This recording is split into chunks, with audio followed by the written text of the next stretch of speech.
কে বেশি দ্রুত উড়তে পারে। মিষ্টি হেসে বলল, উড়তে তো সবাই পারে, চলো দেখি আজকে সবচেয়ে বেশি মানুষকে হাসাতে পারে। ঝিলিক আর মিষ্টি মরতে নেমে এল।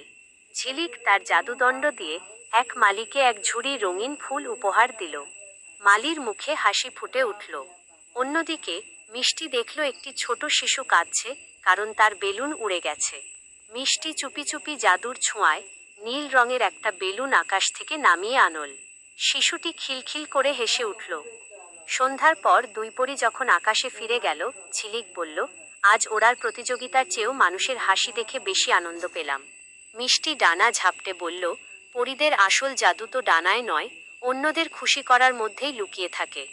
সেদিন থেকে তারা আর দ্রুত ওড়ার প্রতিযোগিতা করত না, বরং কে কত বেশি উপকার করতে পারে সেই প্রতিযোগিতায় মেতে থাকত।